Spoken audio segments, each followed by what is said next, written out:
Hello everybody, this is Dedra with Papercrafts and Planners, and today I'm sharing with you a new tool that I've been using in my craft room. I've really started to get a feel for it, and so I thought I'd share it with you now that I kind of know a little bit more of what I'm doing. It is the Glimmer hot foil system from Spellbinders. It will add a foiled effect to your projects and also a letterpress effect. Really, really fun to use and beautiful. There is an on-off switch. The cord is long enough to go across my desk and to my outlet. There is a place in the back to roll the cord up and store it. This little plate on the top comes in and out. I've already turned it on so it can heat up, so we don't have to wait for that for this video, which is going to be long enough. It comes with an instruction sheet. It tells you what comes with the machine, and it tells you how to use their Glimmer foil plates, thin metal dies, and how to get a letterpress effect. So it has a lot of really cool tips and techniques. At the bottom of each page, it's going to tell you the different materials you can use and the shims and plates you need to use with them. And you can use ribbon, cardstock, chipboard, leather. I haven't used a lot of different things, just cardstock. You will need a die cutting machine, and it needs to be one that can handle one of those thick plates, the magnetic plates or the thick metal dies. It can't be like a small, like a Cuttlebug or the Boutique. I don't think those will work. This came with it. It is an ornate oval and best wishes. There is a spacer plate and a shim, this rubber mat, some tweezers, I'll show you in a minute, and two samples of foil, silver and rose gold. The tweezers are really going to come in handy, and you'll see those. The thing does heat up. Now, I will say I've touched every part of this when it's been hot and never burned myself. So you have to really hold your hand on it.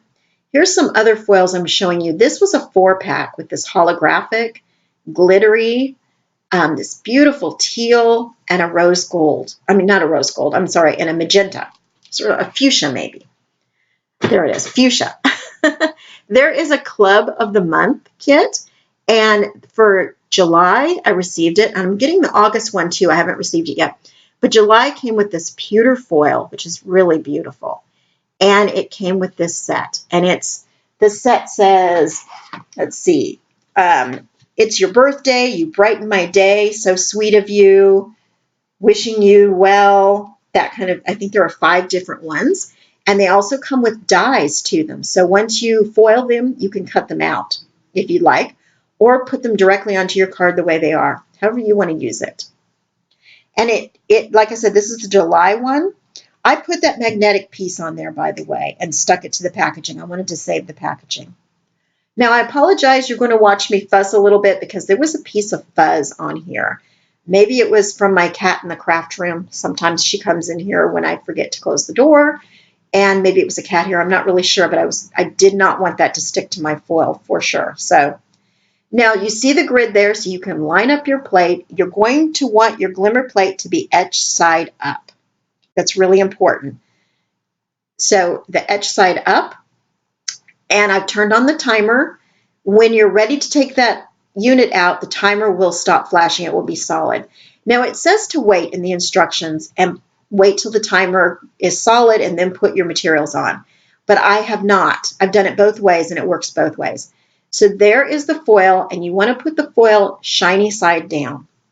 So the etched Glimmer plate is up, the etched part is up, and the foil goes shiny side down. Then you're going to put the material you're foiling onto. For me, it's this beautiful piece of cardstock, and it's blue that I just love. And then you're going to put, for cardstock, you're going to need the spacer plate and the shim.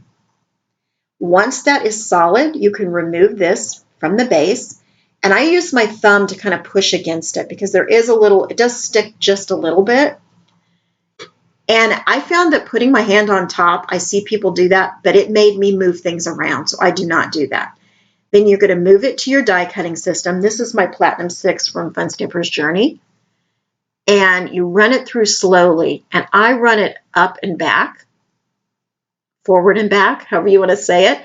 And you can feel the resistance when it's going over that Glimmer plate. I'm going to put it back to my unit. Sorry for the glare there from my lights. I didn't realize it till I was doing the voiceover. And there you'll see the foil sticks to your paper.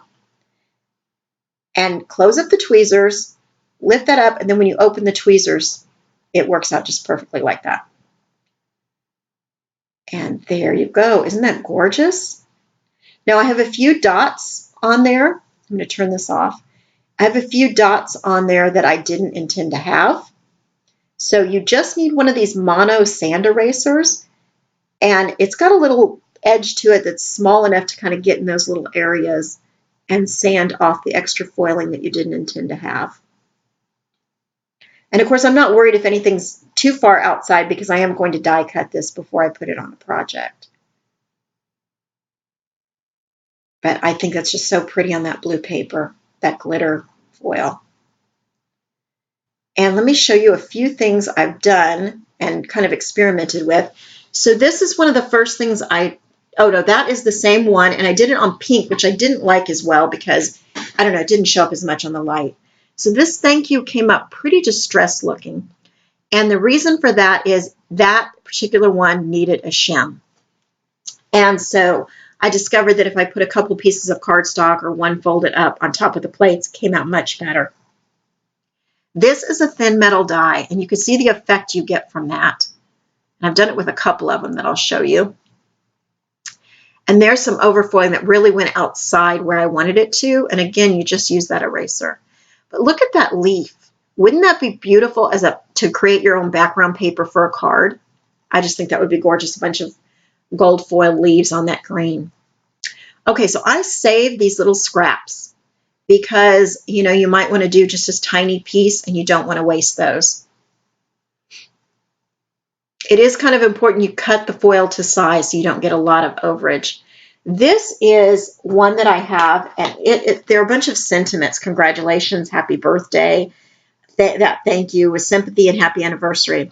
It is called GLP033, but there was no name on my packaging. But again, I'll link to everything below. But look at that happy birthday. I did that with the silver.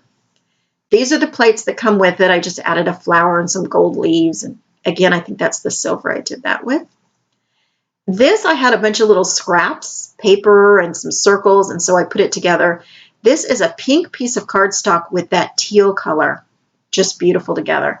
You might want to shield your eyes. This is the holographic paper, and there's glitter all over this. The unicorn has glitter. There's some Nuvo drops. Yeah, it's very glittery. But I am really enjoying using this, and I'm going to continue to make more projects. And each month when I get the new club kit, I will come in here and I will show you what I made with it and share with you any tips or techniques I'm learning along the way to make this easier. Thank you so much for watching, everybody, and happy crafting.